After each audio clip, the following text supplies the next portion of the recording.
Hello friends, आप सभी को अपने एजुकेशन योद्धा यूट्यूब चैनल पर आप सभी को स्वागत है। सबसे पहले मैंने एवरेज बताया था, तो एवरेज में क्या बताया था मेरे दोस्त, उसमें जो बेसिक बातें थी, एवरेज की जो बेसिक बातें थी, मैंने बेसिक बातों को बता दिया था कि एवरेज में क्या क्या होता है। ठीक है ना। मैंने बताया था इक्वल डिस्ट्रीब्यूशन की बात, समान संख्या ऐड करते हैं किसी भी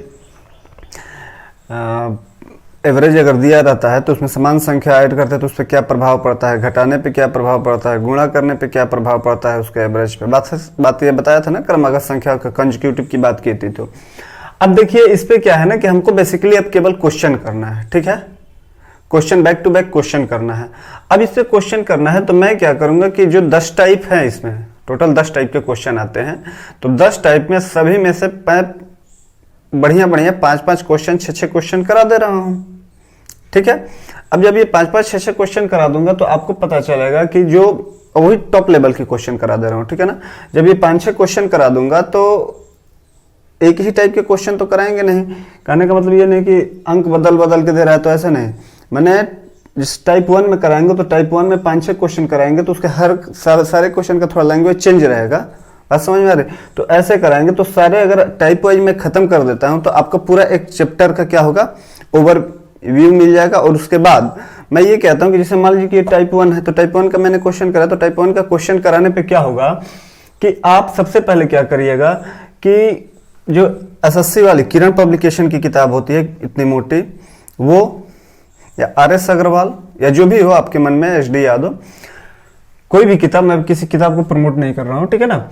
आप उठाइए और उससे क्वेश्चन स्टार्ट करिए करना। ठीक है, क्वेश्चन करिए, तब देखिए कि आप अपने कहां क्वेश्चन फंस रहा है, कहां किस लैंग्वेज को प्रॉब्लम कर रहा है, उस चीज को आप केवल क्वेश्चन नंबर डाल देंगे कि इस किताब का, सारी किताब हमारे पास है, इस किताब के इस चैप्टर का ये वाला क्वेश्चन है। ठीक है, तो सारे हम बता देंगे। ठीक है ना। सारे किताब है हमारे पास, आर.एस. अग्रवाल भी है, एच.डी. यादव भी है, फिर आपका क्या कहते हैं एसएससी ये 7500 जो है ना, 7300, ये भी है हमारे पास। तो इसके हिसाब से हमको क्वेश्चन करना। अब देखिए मैं क्वेश्चन बैक टू बैक लेके चल रहा हूं, और देखिए जो क्वेश्चन का लेवल रहेगा, लेवल को लो नहीं करके चलूंगा। ठीक है, लेवल को अपने मेंटेन करके चलूंगा। अब देखिए जैसे मान लीजिए कि आप यूपीएसआई या एमपीएसआई की तैयारी कर रहे हैं या रेलवे एसआई की तैयारी कर रहे हैं, तो एसआई में जैसे मान लीजिए कि इस बार तो क्वेश्चन बहुत इजी आया, लेकिन अगले बार क्वेश्चन जो पिछले 2016 वाली भर्ती में जो क्वेश्चन आया था, बहुत एक लेवल था उसका, इक्विवेलेंट एसएससी सीजीएल प्री का तो लेवल था ही, मेंस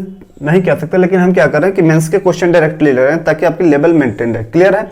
अब देखिए पहली 3 संख्याओं का औसत चौथी संख्या का 2 गुना है।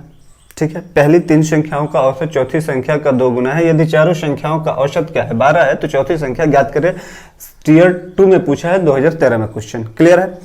अब देखिए कि जैसे ये क्वेश्चन पूछा है तो इस क्वेश्चन को सॉल्व करने का हमारा तरीका क्या है कि पहली 3 संख्याओं का औसत कितना है, चौथी संख्या का 2 गुना है। तो मान लेते हैं कि 4 संख्याएं,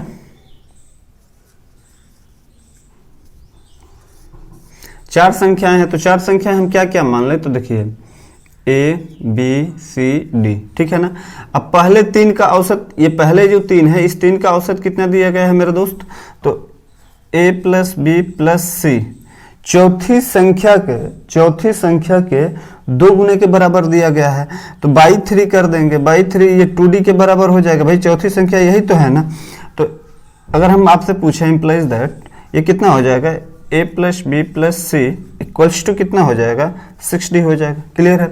अब ये कह रहा है यदि चारों संख्याओं का औसत 12 है, चारों संख्या कितना है, A plus B plus C plus D बटा 4, ये कितना है, 12 के बराबर दिया है। तो हम ये कह देंगे कि A plus B plus C plus D बराबर 48 के बराबर हो जाएगा।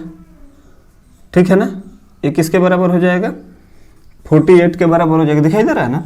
तो अब देखिए अगर हम इसके स्थान पे कितना रख सकते हैं, इसके स्थान पे कितना रख सकते हैं, तो इसके स्थान पे आपको कहा जाएगा, तो कहेंगे कि सर 6D रख सकते हैं, इसके स्थान पे रख सकते हैं। तो 6D plus D 6D plus D कितना हो जाएगा, 7D हो जाएगा, 48, यानी कि D बराबर कितना हो जाएगा, D बराबर 48/7। क्लियर है। तो यही हमारा क्या हो जाएगा, फाइनल आंसर हो जाएगा। बात हमारी समझ में आई। आगे बढ़ते हैं।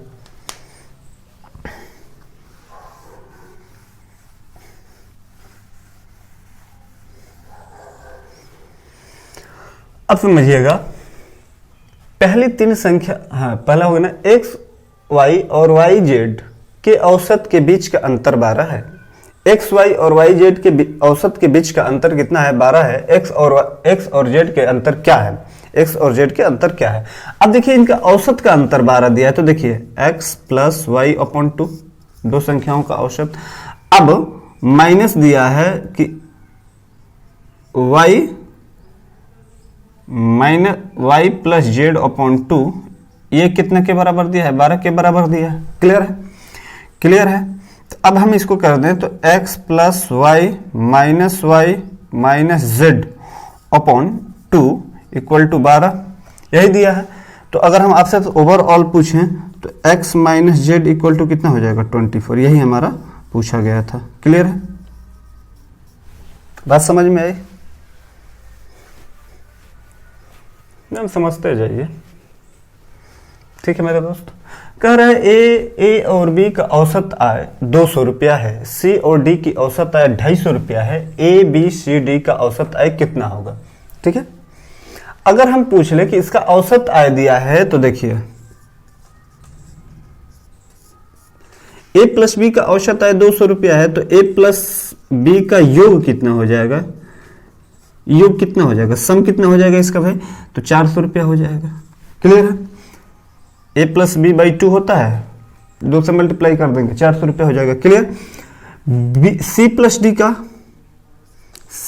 डी का योग कितना होगा भाई इनका? तो ये मेरे दोस्त कितना है? 250 रुपया, तो 500 रुपया हो जाएगा। क्लियर है? अब अगर हम इसको देख लें, तो चारों का योग कितना होगा? चारों का योग कितना होगा? तो A plus B plus C plus D, ठीक है ना? A plus B plus C plus D equal to 900। अब देखिए एवरेज पूछा है, क्या पूछा? एवरेज पूछा है, तो दोनों तरफ क्या कर देंगे? देखिए चार संख्याओं का औसत, ये तो योग दे दिया है ना, तो अगर औसत निकालना है तो राशियों की योग बटे राशियों की संख्या, राशियों के योग बटे राशियों की संख्या होती है। तो अब मान लीजिए कि यहाँ से संख्या से भाग लगा देंगे तो हमारा एवरेज नहीं आ जाएगा, तो आपका जवाब हो जाएगा कि आ जाएगा। तो संख्या कितनी है? 1 2 3 4, 4 से भाग लगा देंगे तो कितना हो जाएगा? 200 और 125, 2 2 5 हो जाएगा। क्लियर है मेरे दोस्त? ये हमारा फाइनल आंसर हो जाएगा। ठीक, बात हमारी समझ में आई? मैंने क्या बताया कि अगर जैसे ए प्लस बी का योग दिया है 400, सी प्लस डी का 500, A plus B plus C plus D कितना? A plus B plus C plus D, इसका निकाल लेंगे तो हमारा इसका औसत कितना आ जाएगा? हमारा 2 2 5। क्लियर है? यहां तक की बात हमारी समझ में आई। अब नेक्स्ट क्वेश्चन देखेंगे। कलर चेंज कर ले लीजिए, देखिएगा ए। अब देखिए ए और बी की औसत आय 80,000 रुपये है, बी और सी की औसत आय 75,000 रुपये है, सी और ए की औसत आय 78,000 रुपये है। तो ए की आय क्या है? क्लियर है? ए की आय क्या है हमको निकालना है। पहली बात कि हम औसत में ये करेंगे कि लास्ट में देखिए संख्या बड़ी बड़ी दी है, तो हम क्या करते हैं कि ये जो 3 जीरो दिया है ना, पहले इसको छोड़ देते हैं और छोटी छोटी संख्याओं से मल्टीप्लाई करते हैं, जिससे कि हमारा कैलकुलेशन क्या होता है? इजी हो जाता है। ये तरीका ये नहीं कि पूरा जैसे 80,000 में मल्टीप्लाई घटाया जोड़ दें। 3 संख्या दिमाग में रखेंगे कि भाई 3 जीरो मैंने क्या कर दिया है, पहले ही छोड़ के चला है, तो बाद में उस 3 जीरो को चिपका देंगे। बात क्लियर हुई? अब देखिए ए प्लस बी का औसत आय कह रहा है कि कितना है? ए प्लस बी की औसत आय कह रहा है तो 80 है, 80 मान लेंगे, तो 80 में 2 से मल्टीप्लाई कर देंगे, कितना हो जाएगा? 160 हो जाएगा। हो जाएगा ना? 160 हो जाएगा। मैंने क्यों 2 से मल्टीप्लाई किया? ये औसत दिया है तो मैंने योग निकाल दिया, सम। देखो ये लिख देता हूं, योग, ए प्लस बी का योग, ठीक है?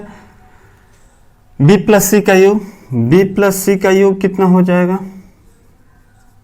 तो आपका आंसर होगा कि 75 दूनी 150, कितना हो जाएगा गुरु? 75 दूनी 150, 150 हो जाएगा। ठीक है ना? सी प्लस डी का औसत है, सी प्लस डी का औसत है कितना? औसत दिया है कितना? 78,000 दिया, 75 दूनी 150 और 3 दूनी 56, यानी 78 गुणे 2 यानी कितना हो जाएगा 56, 156। ठीक है, यहां तक कि हमारी बात समझ में आ गई। अब हम इस सारे का योग निकाल दिया। देखिए ये टीयर 2 में पूछा गया है 2016 में क्वेश्चन। अब भी ये भी बता रहा हूं कि मैं आपको अगर क्वेश्चन करा रहा हूं तो बहुत पुराने क्वेश्चन नहीं लेके आऊंगा। जो मैक्सिमम हमारा ये रहेगा कि 2010 के बाद लेटेस्ट क्वेश्चन, लेटेस्ट पैटर्न पे क्वेश्चन आए हों, उसी को लेके आऊं। क्लियर है, ताकि चीजें समझ में आए। पैटर्न भी बदल रहा है एग्जाम का, बात समझ में आ रही है ना।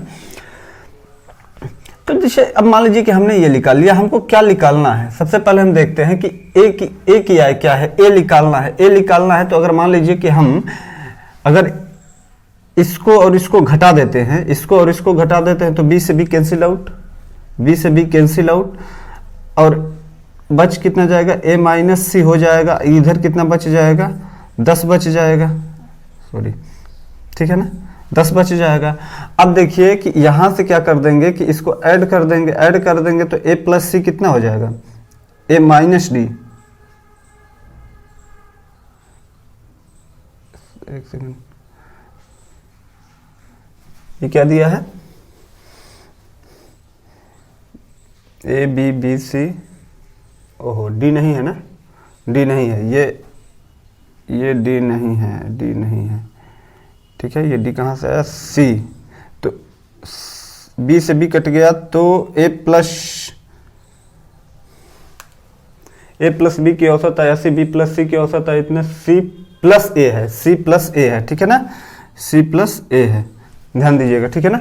सी प्लस ए, सी से सी कट गया, 2a हो जाएगा, ठीक है ना। कितना हो जाएगा मेरे दोस्त, 2a हो जाएगा टोटल। अब 2a हो जाएगा। अब मैंने क्या किया, इसको ऐड किया तो 156 में मैंने क्या कर दिया, इसको ऐड किया तो 156 ऐड करेंगे तो ये कितना हो जाएगा हमारा, 156 में 10 176 हो जाएगा। कितना हो जाएगा, 10 ऐड कर देंगे तो 176 हो जाएगा 176 कितना हो जाएगा, 6 हो जाएगा, 5 हो जाएगा, 10 ऐड 6 66 हो जाएगा, 1 1 2 यानी कि 266 हो जाएगा, ठीक है ना। अगर ये 266 हो गया तो अब 2 से भाग लगा देंगे, तो 2 से भाग लगाएंगे तो कितना हो जाएगा भाई, इसको 2 से भाग लगा देंगे तो 2 1 2, कहाँ फंस रहा है, सही तो है। ए प्लस बी 8 दूनी 16, 160 हो गया, सही है। ए प्लस बी की औसत है, ठीक है।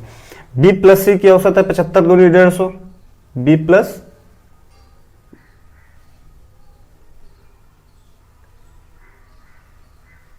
प्लस सी की औसत, ठीक है। सी प्लस ए की औसत आए, कितना है, 78 है, 78 है। तो 78 दूनी 156, 8 दूनी 16, 6 कैरी 1, 7 दूनी 14, 15। क्लियर है। अब हम ध्यान देते हैं कि अगर हम इसका योग निकाले हैं तो बी से बी कट गया, बी से बी क्या हो गया, कट गया, तो ए माइनस सी कितना हो जाएगा हमारा, ए माइनस सी घटा देंगे तो इसमें से इसको घटाएंगे तो 10 हो गया। क्लियर है। यहां देखिए बी से बी कट गया। अब देखिए सी प्लस ए है ना, लास्ट वाला ये 78 कितना, सी प्लस है, ये सी प्लस ए है। तो अगर बी से बी कट गया तो हमारा कितना हो गया, ए, ठीक है, ए माइनस सी हो गया। कितना हो गया, ए माइनस सी। अगर ए माइनस सी करेंगे तो ये कितना हमारा हो जाएगा, 10 हो जाएगा। क्लियर है। अब देखिए इस इक्वेशन को देखें, इस इक्वेशन को ऐड कर देंगे इसको अगर ऐड कर देंगे तो इसी से सी कट गया, 2a हो जाएगा। 2a कितना हो जाएगा हमारा, टोटल 6 हो जाएगा, 6 1, ठीक है ना। 166 हो जाएगा, ठीक है, 166 हो जाएगा, 83 हो जाएगा, ये 2 8 16, ठीक है ना। 166 हो जाएगा, 83 हो जाएगा। बात समझ में आई। अब 83 हो जाएगा, पहले से मैंने 2 जीरो छोड़ के चला, 3 जीरो छोड़ा चला, 3 जीरो चिपका देंगे, यही हमारा आंसर हो जाएगा। ठीक है, बात हमारी समझ में आई। फिर से बता देता हूं, देखिए जैसे मान लीजिए कि a प्लस बी का योग निकाल दिया, इसको घटा दिया, घटाने के बाद हमारा a माइनस सी आया, a माइनस सी से इसको लेकर के सॉल्व कर दिया तो 2a बचा, 2a की वैल्यू निकालनी है, 166 आ गया। वहां पे मैंने गलती से 266 लिख दिया था, ठीक है ना, 266। अब कितना हो गया हमारा 2 है, 166 हो गया, कटा देंगे, ए की वैल्यू निकाल देंगे तो 83 हो जाएगा। क्लियर है?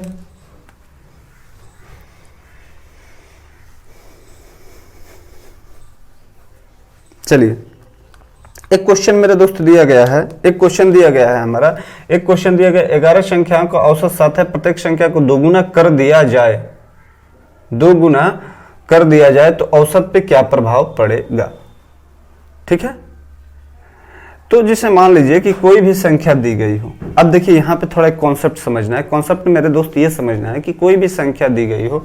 अब देखिए 11 संख्याओं का औसत 7 है, तो पहली बात तो कि अगर मैंने बताया था कि क्रमागत संख्याओं में अगर जोड़ते हैं, क्रमागत संख्याओं को में कोई भी संख्या जोड़ते हैं तो जितना ऐड करेंगे उतना ही बढ़ जाएगा, जितना घटाएंगे उतना ही घट जाएगा।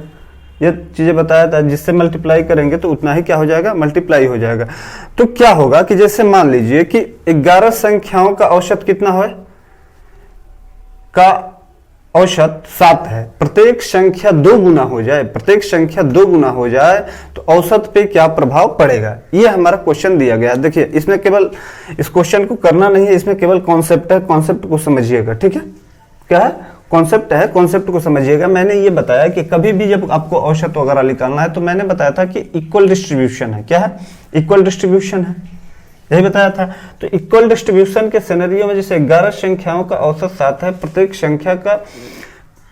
संख्या 2 गुना हो जाए तो औसत पर क्या प्रभाव पड़ेगा। तो हम क्या करें, प्रत्येक संख्या में समान, मतलब प्रत्येक में 2 से क्या कर रहे हैं, मल्टीप्लाई कर रहे हैं। बात समझ में आ रही है ना। तो जैसे औसत 7 है तो प्रत्येक संख्या में 2 से मल्टीप्लाई कर रहे हैं, तो यानी कि औसत में भी 2 से मल्टीप्लाई होगा। बात हमें समझ में आई। मैंने कहा कि प्रत्येक संख्या में अगर 2 से मल्टीप्लाई हो रहा है, 11 संख्याओं का औसत 7 है, प्रत्येक संख्या में 2 से मल्टीप्लाई हो रहा है, तो यानी कि औसत में भी 2 से मल्टीप्लाई हो जाएगा। यदि औसत में 2 से मल्टीप्लाई होगा तो यहाँ हमारा अगर औसत कितना दिया है, यहाँ पे एवरेज कितना दिया है, तो एवरेज हमारा दिया है गुरुदेव 7 दिया है गुरु। अगर एवरेज 7 दिया है तो इसमें 2 से मल्टीप्लाई कर देंगे तो न्यू एवरेज कितना हो जाएगा, 14 हो जाएगा। बात समझ आए। तो इस क्वेश्चन के इस फॉर्मेट लेने का, इस क्वेश्चन को लेने का मेरा मकसद केवल यही था कि आपको ये पता चले कि अगर औसत कोई भी संख्या, 11 संख्या भी संख्या पता नहीं है कि क्रमागत है कि क्या, लेकिन मैंने क्या किया कि अगर 2 से मल्टीप्लाई किया तो औसत भी 2 से मल्टीप्लाई हो गया। बात समझ में आ रही है। अगर 2 घटा रहे हैं तो औसत में भी 2 घट जाएगा। बात समझ में आ रही है। तो इस तरह से हम क्वेश्चन को क्या करेंगे, समान चीजें, समान संख्या घटाएंगे, समान संख्या से मल्टीप्लाई करेंगे, समान संख्या से क्या करेंगे, डिवाइड करेंगे, तो मान में अंतर नहीं आता है। क्लियर है।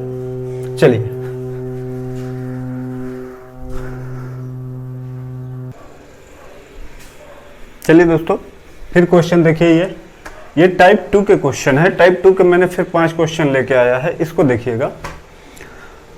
क्या क्वेश्चन दिया है, 8 क्रमिक संख्याओं, ध्यान दीजिएगा शब्दों पे, 8 क्रमिक संख्याओं का औसत 6.5 है। उनमें सबसे छोटी संख्या और सबसे बड़ी संख्या का औसत क्या है। क्लियर है।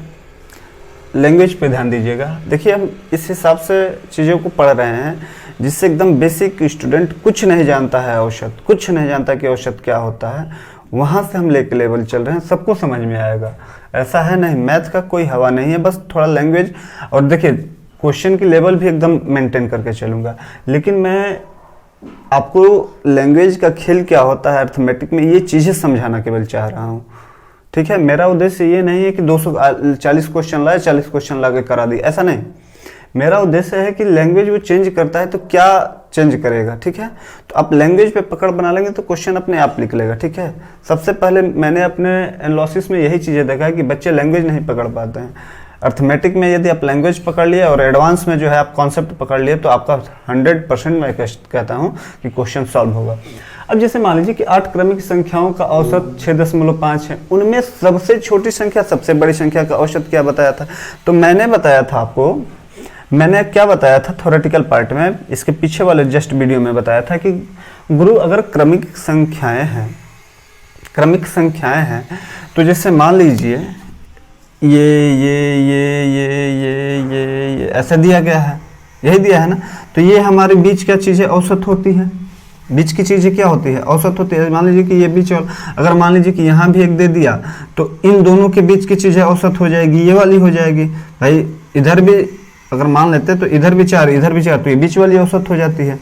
और मैंने एक तरीका बताया था कि अपने जो औसत होता है, अपने से समान डिस्टेंस, जहां औसत है उसके समान डिस्टेंस पे जो संख्याएं दी गई हो, समान डिस्टेंस पे जो संख्याएं दी गई हो, उन संख्याओं के औसत बराबर होता है। दिए गए सीरीज के औसत से उस संख्याओं के समान डिस्टेंस पे स्थित समान संख्याओं के औसत बराबर होता है, मैंने ये बताया था। अब मेरे दोस्त, इसका करेंगे तो इस औसत के बराबर होगा, इसका करेंगे तो इस औसत के बराबर होगा, इसका करेंगे तो इस औसत के बराबर होगा, इसका करेंगे तो इस औसत के बराबर होगा। मैंने बताया था, करके भी आपको सॉल्व करके दिखाया था। तो ये थ्योरेटिकल पार्ट में। अब जैसे मान लीजिए कि कह रहा है कि 8 क्रमिक संख्याओं का औसत 6.5 है, ठीक है। तो जब ये इसका आपका एवरेज दे भी दिया तो ये जो है इसी औसत के, इनका भी अगर दोनों का औसत निकालेंगे तो इसके बराबर होगा। क्लियर है? तो जब 6.5 दे दिया है तो कह रहा है कि सबसे छोटी संख्या क्रमिक है, तो क्रमिक में सबसे छोटी यहां आएगी, सबसे बड़ी यहां आएगी, सबसे छोटी यहां आएगी, सबसे बड़ी यहां आएगी। अब उन दोनों का औसत निकालेंगे तो जो औसत पहले हमारे पूर्वतः दिया गया है वही तो होगा। बात हमारी समझ में है? तो इसका आंसर हो जाएगा 6.5। कुछ नहीं कराना था, लैंग्वेज पकड़ना था केवल, ठीक है। अब मेरे दोस्त, 4 क्रमागत सम संख्याओं का औसत 15 है। 4 क्रमागत सम संख्याओं का औसत 15 है। दूसरी सबसे बड़ी संख्या क्या है? दूसरी सबसे बड़ी संख्या क्या है, हमसे ये पूछा है, ठीक है। दूसरी सबसे बड़ी संख्या पूछा है। अब जैसे मान लीजिए कि 4 क्रमागत मान लेते हैं, सॉल्व, ठीक है ना। क्वेश्चन नंबर 2 है, टाइप 2 के क्वेश्चन नंबर 2 कह रहा है 4 क्रमागत सम संख्या, तो मान लेंगे कि पहला x होगा, दूसरा x + 2 होगा, तीसरा क्या होगा, x + 4 हो जाएगा ना। x प्लस कितना हो जाएगा, 4 हो जाएगा, और x + 6 हो जाएगा। क्लियर है? अब 4 क्रमागत सम संख्याओं का औसत 15 है। अगर हमका औसत निकालना है इसको, तो हम क्या करेंगे, बटा 4 कर देंगे। कितना कर देंगे, बटा 4 करेंगे, ठीक है। तो ये हमारी चीजें कितनी हो जाएगी, 15। तो अगर हम इसको इधर कर लेंगे तो 60 हो जाएगा, ठीक है। x कितना हो जाएगा, 4x हो जाएगा x कितना हो जाएगा, 4x हो जाएगा। 6 4 10 2 12 हो जाएगा, 12 उधर जाके घट जाएगा तो कितना हो जाएगा, 48 हो जाएगा। x की अगर वैल्यू कह दें तो x की वैल्यू कितनी हो जाएगी, x की वैल्यू कितनी हो जाएगी, तो 48/4 हो जाएगा। कितना हो जाएगा मेरे दोस्त, तो 12 हो जाएगा। बात हमारी समझ में?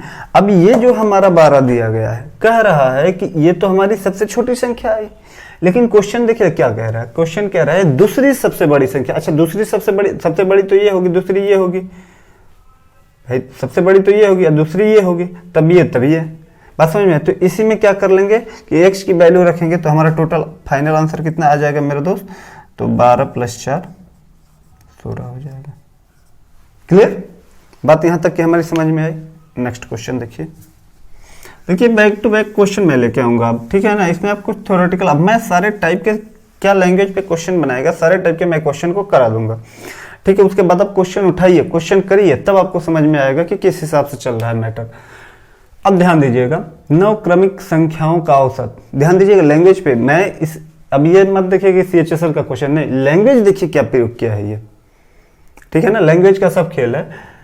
9 क्रमिक संख्याओं का औसत n है। बात समझ में आई? यदि उनमें 2 और क्रमिक संख्याएं शामिल कर ली जाए तो औसत पर क्या प्रभाव पड़ेगा, ये मैंने बताया था। ये दिया गया है क्वेश्चन में। अब इसके लैंग्वेज में क्या दिया है, कह रहा है कि अगर 2 अगली संख्याएं शामिल कर ली जाए, और क्रमिक दिया है, तो समझिएगा, मैं 1 2 3 4 5 6 7 8 9 दिया है मेरे दोस्त। अब देखिए, तो इधर के 4 और इधर के 4 छोड़ देंगे तो यही हमारा क्या हो जाएगा, एवरेज हो जाएगा। यही तो हमारा औसत होगा। बात हमारी समझ में है? इस औसत की वैल्यू कितनी दी है, n दी है। अब इसमें अगली 2 संख्याएं शामिल कर ली जाए, तो देखिए ये 5 नंबर पे आ रहा है ना, 6 7 8 9, ठीक है। तो इसके बाद 4 कितना आ रहा है, 4 आ रहा है। तो 4 के बाद अगर यहाँ औसत n है तो अगर एक संख्या और शामिल करेंगे तो अगली संख्या क्या हो जाए, देखिए ये n है तो ये n+1 n+2 n+3 n+4, तो इसके बाद वाली कितना हो जाएगा, n+5 हो जाएगा, n+5 हो जाएगा। इसके बाद वाली संख्या क्या हो जाएगी, n+6 हो जाएगी। क्लियर है, बात हमारी समझ में आई, बात हमारी समझ में आई। औसत पे मैंने यही बताया था ना कि जो हमारा ये बीच वाला होता है एवरेज होता है, तो अब क्रमिक है तो एक एक बढ़ता चला जाएगा, तो ये n+6 हो जाएगा। ठीक है, अब ये हम देखेंगे कि अगर इस तरह से देखें तो इसमें क्या क्या मैंने जोड़ दिया, तो आपका गुरु जवाब होगा कि n+5 और n+6 जोड़ा है, n+5 और n+6 जोड़ा है, तो नया औसत क्या हो जाएगा, नया औसत पे क्या प्रभाव पड़ेगा।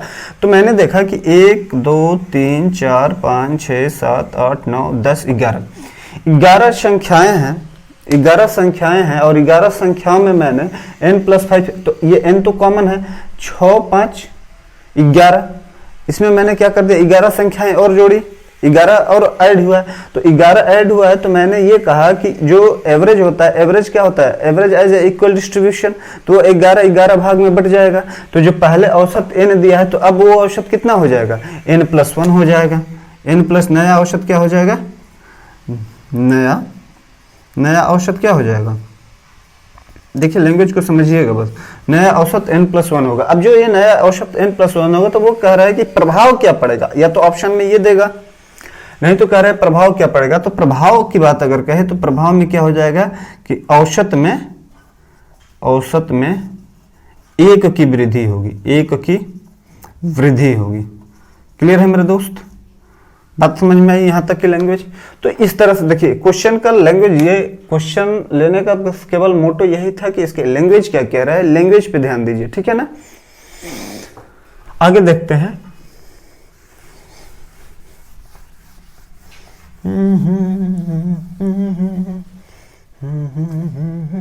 चलिए 3 क्रमागत सम संख्याओं का योगफल तीनों संख्याओं के औसत से 28 अधिक है।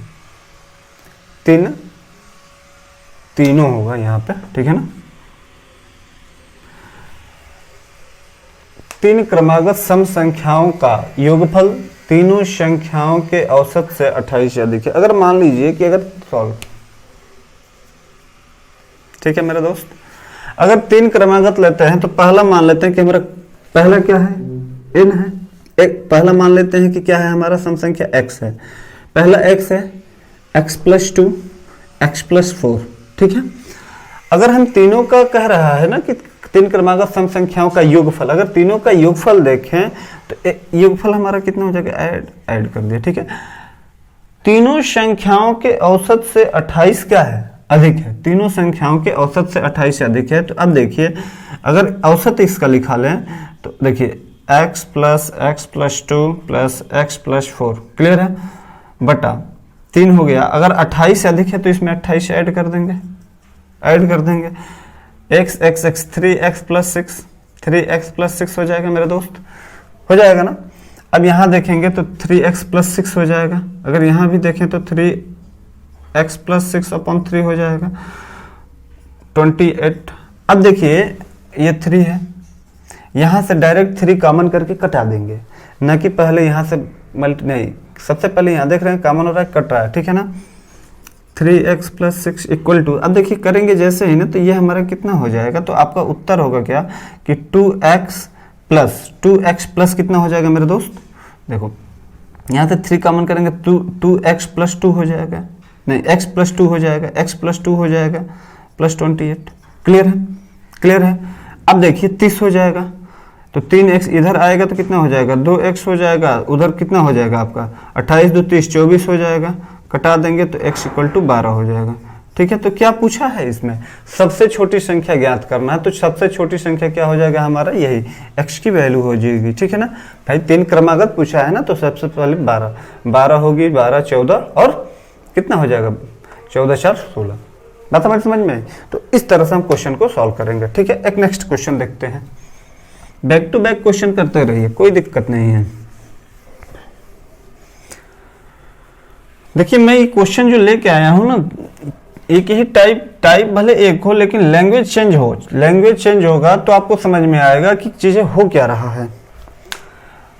और सारे का लैंग्वेज देखिए, और सारे सीजीएल के क्वेश्चन लेके आए हैं, तो यूपीएसआई की जब बैच लेके आएंगे तो अब समझ में आएगा कि क्वेश्चन का लेवल क्या रहेगा। इस बार की तो क्वेश्चन मान पूछिए मत कि पेपर में क्या पूछा है, लेकिन 2016 के आप उठा के देख लीजिएगा पेपर 2016 के, उसमें समझ में आएगा। एम से आरंभ होने वाले 5 क्रमिक, समझिएगा, फिर यहाँ पे वर्ड यूज किया है, देखिए पूर्णांकों का औसत n है। ठीक है, आराम से पढ़िए, एकदम कोई दिक्कत नहीं है, हमारे पास समय है लोगों के पास। ठीक है, आराम से पढ़ेंगे, कॉन्सेप्ट एक बार क्लियर, फिर कॉपी किताब रख दीजिए, आराम से क्वेश्चन लगाते रहिए, कोई दिक्कत नहीं है। m से आरंभ होने वाले 5 क्रमिक पूर्णांकों का औसत n है, तो m+2 से आरंभ होने वाले 6 क्रमिक पूर्णांकों का औसत क्या होगा, ये हमको बताना है। ठीक है ना। अब जैसे मान लीजिए कि 5 क्रमिक कह रहा है, ठीक है मेरे दोस्त, 5 क्रमिक कह रहा है, तो 5 क्रमिक कह रहा है तो सबसे पहले करेंगे m+1, m+2, m+3, 1 2 3 m+4। Clear है। इनका औसत कितना कह रहा है, औसत कितना कह रहा है मेरे दोस्त, n है। तो अगर हम जोड़ दें, इनका औसत जोड़ दें तो देखिए 1 2 3 4 5 5m, कितना हो जाएगा 5m प्लस 4 3 7 3 10, 10 इक्वल्स टू, अब देखिए राशियों का योग बटे राशियों की संख्या हो जाएगी, कितना हो जाएगा 1 2 3 4 5, 5 हो जाएगा ना, 5 हो जाएगा। ये कह रहा है कि n है, तो n की वैल्यू क्या हो जाएगी, तो 5 से कटा लेंगे तो m बराबर कितना हो जाएगा, देखिए 5 कॉमन करेंगे, 5 से कटाएंगे तो m+2 हो जाएगा, उधर जाके n-2 हो जाएगा। क्लियर है, ये चीजें हमारी n की वैल्यू। अब ये कह रहा है ना कि m+2 से आरंभ होने वाली 6 क्रमिक पूर्णांकों का औसत क्या होगा, तो देखिए m+2, m+3, m+4, m+5, m+6, m+7, देखिए 1 2 3 4 5 6, 1 2 3 4 5 6, ठीक है ना, 1 2 3 4 5 6, यहीं तक 1 2 3 4 5 6, यहाँ तक लिया। अब इनका कह रहा है, तो अगर 6 की बात करें तो 6 का इनका एवरेज निकाल दे, तो बीच में plus plus plus plus plus बटा कितना हो जाएगा, 6 हो जाएगा मेरे दोस्त। 1 2 3 4 5 6, 6m implies that 6m। Clear है। अब ये इसको ऐड करें, अगर इसको ऐड करें तो ये कितना हो जाएगा, देखिए 5 4 9, 9 5 14, 14 26, 20 27, 27 बटा कितना हो जाएगा, 6 हो जाएगा, क्या 6 हो जाएगा। 3 कॉमन करेंगे, अगर यहाँ पे 3 कॉमन कर लेंगे तो 3 कॉमन करेंगे तो ये कितना हो जाएगा भाई, तो 2m प्लस कितना हो जाएगा, 9 बटा 2। अब देखिए इसी को हम इसको यहाँ लेके लाते हैं, यहाँ लिखते हैं, अगर इसको लिखते हैं तो ये कितना हो जाएगा हमारा 2m + 9। अब m की वैल्यू कितना दिया है, m-2 दिया है, m की वैल्यू कितना दिया है, m की वैल्यू दिया है हमारा m-2, n-2, तो 2n-2 + 9/2 कर देंगे। अगर करेंगे तो इसको सॉल्व करेंगे तो कितना हो जाएगा मेरे दोस्त, तो आपका सॉल्व करेंगे तो कितना, देखिए 2n हो जाएगा, ये 4 हो जाएगा, घटा देंगे तो 2n घटा देंगे 4 + 5/2, यही हमारे सवाल का फाइनल आंसर होगा। क्लियर है, तो ये टियर 2 में है। तो इस तरह से इस क्वेश्चन को सॉल्व करेंगे। ठीक है, तो आपको अगर लिखना होगा तो ऐसे क्वेश्चन को लेकर सॉल्व करेंगे, कंसीडर करेंगे। क्लियर है, अब हमारी बात समझ में आई। तो देखिए ये 2 टाइप के मैंने क्वेश्चन कराए और ये 2 टाइप के क्वेश्चन हमारा क्या हुआ, समाप्त हुआ। नेक्स्ट क्लास में अगले 2 टाइप के फिर 10 मैं क्वेश्चन लेके आऊंगा, टॉप क्वेश्चन लेके आऊंगा 10 जो लेटेस्ट पेपर में पूछे गए हैं, और उसके हिसाब से मैं क्या करूंगा, सॉल्व करूंगा। क्लियर है। तो सबसे पहले मैं आप लोगों को ये बताना चाहूँगा कि मेरा ये जो एजुकेशन योद्धा यूट्यूब चैनल है, इसको आप लोग सब्सक्राइब करिए, लाइक करिए, अपने व्हाट्सएप पे शेयर करिए, टेलीग्राम चैनल पे, फेसबुक पे शेयर करिए। लोगों को बताइए कि जो स्टूडेंट पैसे के अफोर्ड नहीं कर पा रहे हैं कि कोचिंग में 10,000 15,000 रुपया दे के फीस कैसे पढ़ें, जिनको मैथ नहीं समझ में आई है, थोड़ी भी मैथ होता क्या है, जो बिल्कुल आर्ट के स्टूडेंट है या कॉमर्स बैकग्राउंड के स्टूडेंट है, साइंस के भी, अगर लगे साइंस के भी हैं, तो अगर उनको बिल्कुल ही मैथ नहीं समझ में आ रहा है, तो मैं इसकी गारंटी देता हूं कि जिस लैंग्वेज पे, जिस वेब पे, जिस पैटर्न पे क्वेश्चन बन रहा है, आप केवल मेरी डे 1 डे 2 डे 3 जैसे मैं प्लेलिस्ट बना है, तो प्लेलिस्ट में आप केवल क्लास देखते जाएंगे और चीज़ों को कॉपी पे आप लिखते जाएंगे, ठीक है, नोट्स बनाइए प्रॉपर और लिखते जाएंगे, तो आपको चीज़ें समझ में आएगा कि आपकी एक एक चीज़ की कन्फ्यूजन क्या हो गई, दूर हो गई। बात समझ में आई? तो आप इस चीज़ को ऐसे करिए, ठीक है मेरे दोस्त, ठीक है, धन्यवाद।